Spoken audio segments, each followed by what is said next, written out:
So the muscles are the motors that and actuators that we implement. The nervous system are the sensors that we implement. And then all the other things, like our lungs, for instance, is like the pneumatics system that we implement, with the aid of mechanical. So during kickoff, the focus is very much on mechanical design based on strategical criteria. So we don't do too much robot development or technical development during kickoff. However, we do try to aid in the design process and provide our input when needed, as in, is this feasible to implement in a software or a type of software implementation for. So we'll often sit around a table in the controls room and plan our ideas and see what advanced projects we can pursue that are pertinent to this year. And I'll elaborate on that a lot more in the coming slides. So early in build season, we have all these things on a robot, and we call them mechanisms, right? So we consider our drivetrain to be a mechanism, our ball intake to be a mechanism, etc. But all of these things, a lot of them are year specific. So for instance, this year the climber was a year specific mechanism. And so was like the hatch intake. So we usually, in the beginning of build season, try to worry about year non-specific things. So like the drivetrain, we're always going to have a drivetrain, right? So once during kickoff, once we decide on what type of drivetrain, what type of wheels we're going to use, we start spending the first couple of weeks of build season experimenting with those and attempting to implement our advanced projects into them, since we can't really develop those advanced mechanisms until we have them in hand, or as much.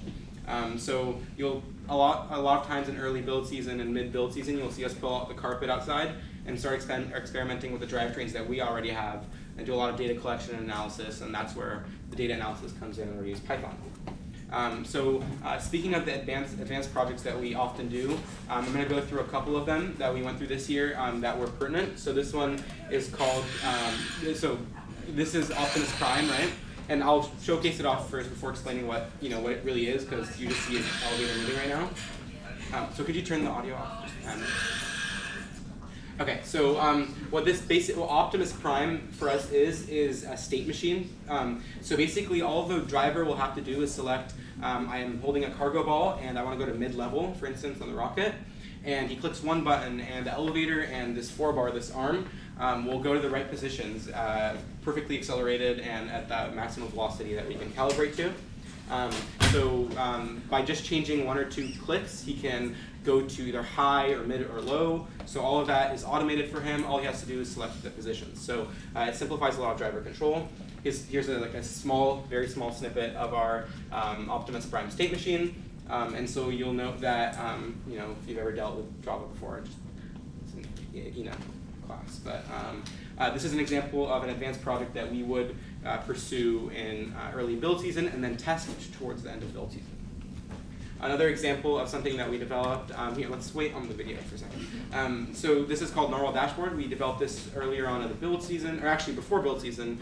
And what it is, it's again a dashboard for the drivers so that they can see a lot of vitals about a robot really easily and really quickly during matches, as well as do a lot of functions. Like for instance, this is how we climbed during competition. You click the button and the robot would go through the automated sequence. And then this is also an example of the Optimus Prime, who just have to select high, middle, or low, and what game element that he's loaded with, and it'll go to the perfect height and angle. And so this is actually our release video, but it's only a very small snippet where you can see me select a height and a loaded game element, and it'll go to the right height. So can you just play, please? So you'll see I click a height, and then I'll click a button on the joystick, and it'll go to the exact right height and angle. So it was a very quick process. He didn't have to manually raise a joystick or anything to make it go up. And it doesn't have to loop. You can just go to the next slide. All right, I can go to the next slide. Well, I can't. So yeah. And then, so one of our bigger advanced projects is our computer vision system. So this is actually not going to be one slide. It's going to be 3 or 4. So I'm going to take you guys through a journey. So the first thing is, so this is kickoff day, first 2 days of build season around actually. And as soon as we knew that there were going to be vision targets on field, like this really reflective tape on the field that we can try to find, we decided we're going to try to seriously pursue a vision system this year. So you can see we're all pretty happy. He's smiling, he's smiling, he's smiling. He's smiling and disappointed at the same time. This was our previous president. And so you'll see we're all excited, and you'll also note a lack of math. Okay, there's not any math here. It's just us with a very bright green light in our faces, testing out to see what this, this new sensor, this we'll call it a limelight right here, gives us. So this is, very early stages, very happy, and this is kind of what we do in early kickoff, knowing the advanced projects we do. And then this is later in the season, and anyone notice anything different about this slide? No. No? Okay, well, this is, I would say, 2 or 3 weeks later. And pursuing this computer vision system ended up being a lot more difficult than we anticipated. It involved pursuing a lot of avenues that we didn't think we'd have to pursue. But in the end, I would say it paid off, and you'll see it work soon.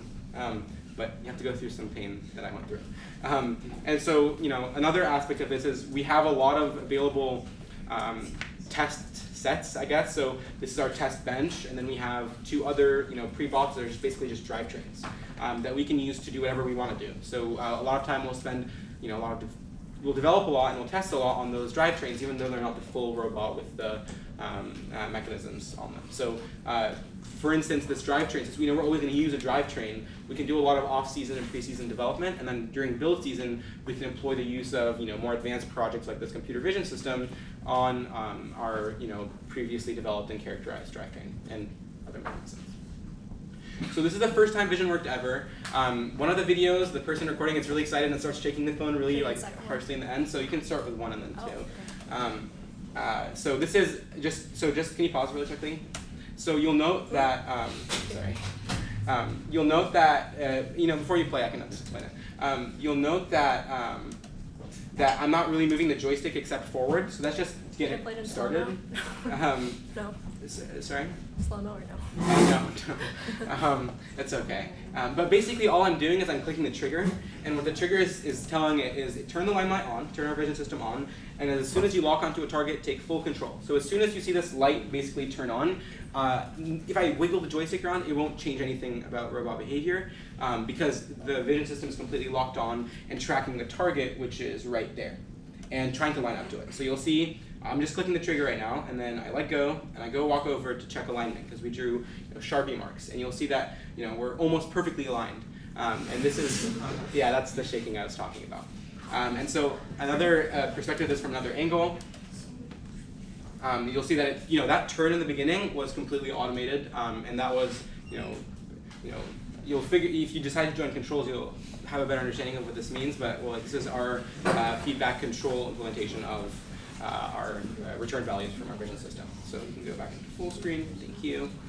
So this is like a super exciting day for us. And I'd also like to note that this day happened after build season ended and before our first competition. So we never actually got to test vision on our competition bot until we went to our first competition, which was fun. Yeah, our first competition didn't go as smoothly as we would have liked, but I would say, and we'll talk about that in the end, very well. So an example, this limelight that I keep talking about, an example of what it returns is it shines this really, really bright light at this reflective tape, and then it thresholds all the, you'll understand this more if you join controls, but it thresholds the pixels, only the brightest and most green and pixels in the screen, and then it draws a box around them. That's like a super simplified explanation of it, but then it'll not only draw a box around it, it'll return those values at a very high refresh rate. Or a very high frequency. So we're able to utilize that to autonomously live control our drivetrain to aim at the target. So this is one of our mentors, and previously in last season we had a lot of these boards, like some of them were small, we call them secret sauce, of vision tape. And so this is for us to test them in different scenarios. We actually had a portable one that we took to competition. And so you'll note that controls is unlike mechanical and strategy in that our work doesn't begin, or most of our work doesn't just begin as soon as build season starts. A lot of it, a significant portion of it, can be done before, during, and even in this case after, as long as we budget our time correctly and we plan it out right. So it's not just the 6 weeks, and neither it's not like that for mechanical or strategy, but it's more emphasized in controls where that your timeline is stretched out a lot more. But yeah. So in terms of mech controls cooperation, Like I mentioned in early kickoff, we do try to contribute to the design process, but I have to confess, like the first week or two of build season are very like mech and strategy focused, and we try to aid with that as much as possible with indicating our limitations, like software implementation wise, and then also just controlling the robot in general. And then also, when we don't have our secret sauce, like we did at our first competition, Mechanical tries to help us as well. And this is head of controls Justin being a secret sauce. Yeah, so he's trying to hold. Oh, sorry, head of Mechanical Justin holding the vision tape at what he thought was the right angle. And then also throughout the season, and throughout most of our interactions, there's always a communication of what is plausible to implement mechanical-wise that will help controls, and what's possible to implement controls-wise that will help mechanical. And also that is communicated across other departments. You'll see that with we have interaction with our drive team to make them Optimus Prime, which is like the elevator and 4-bar thing, and our dashboard for them. And then for strategy, also in the works to aid in their scouting process. So one of the last things I'll mention is that you're not just joining to get a boatload of math shoved at you. We do have a lot of fun. This is an example of it. This is what this is. It's our previous year's head of controls pushing the robot back in after a long, arduous day of work, and then me pushing the joystick forward to Joel's him. It's a lot of fun. And if you do join the team, any department, you have, I guarantee you, 100% chance of learning something new, even if you already have prior experience in it. Guaranteed, or your computer vision back. Yeah. So thank you. And then, oh, sure.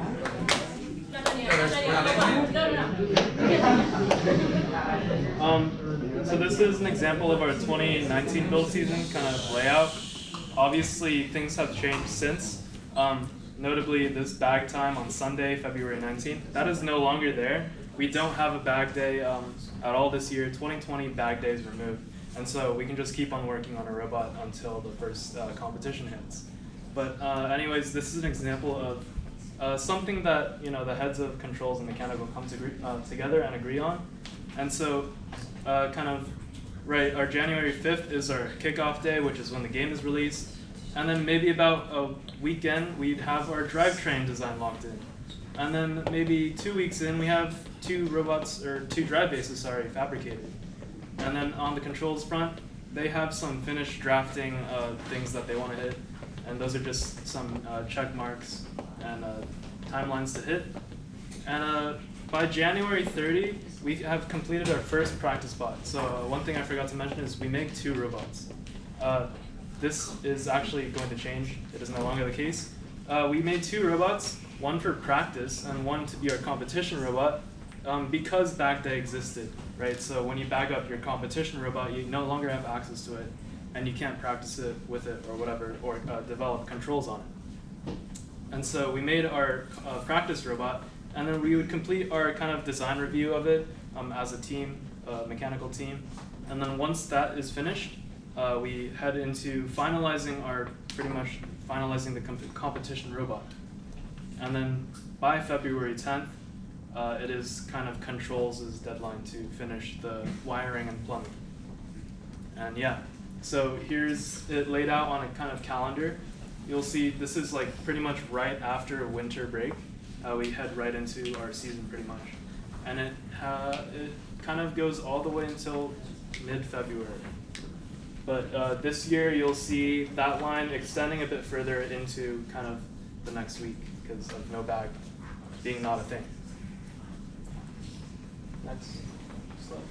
Sure. So in between the time where we, after the reason we build a practice robot, among the many reasons, is that a lot of departments on our team often want to utilize the robot. So mechanical obviously needs it to build it, controls needs to wire it and test out our advanced projects, and then drive team also needs it to practice driving.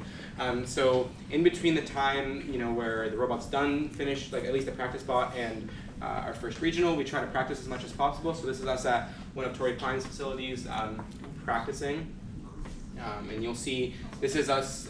Also, I think, yeah, we use vision in here, so that, use vision. I'll keep pushing that, but you can also see our robot in action doing practice cycles. So every time you see the green light, that's vision. Oh, we also have the wrong number on our bumpers because we had shipped them already, I think. Yeah. So what happened here is we're actually at Torrey Pines. Do you want to explain that? Oh, yeah. So we organize track practices with other teams in the area. We practice at Cathedral and at Torrey Pines because it's really helpful to practice with more than one robot on the field. So you know how cycles will work together or how defense might work. So here we came to Torrey Pines some days after stop day before some of our competitions. That's actually our rocket. We used a truck to move our rocket over to their place, and yeah, and so we ended up setting up a full half practice field. So yeah.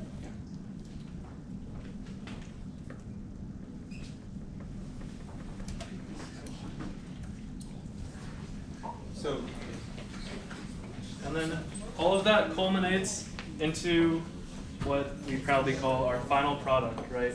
At the end of the season, we arrived at Grumman all together as a team of all departments, not excluding marketing and business, because they help us fund the spot. And so in a few moments, we'll show you a couple of match videos of our robot actually participating in matches. We attended San Diego Regional, Monterey Bay Regional, and then we advanced to Houston, which is our championships. Yeah. Oh, sure. And you'll note that in the match videos that we show you, of us actually being in a match, that in the beginning at our first regional, which was San Diego Regional, we didn't actually perform as well. And that's what I alluded to earlier. Where actually, let's watch the robot reveal first, and then I'll elaborate. Yeah. You want to go ahead and play that? Yeah. Full screen as well, please. Thank you. So this is our robot reveal at the end of the season, or at the end of the field season. We can turn on the music now. Yeah. Can you pause? The music is the best part. And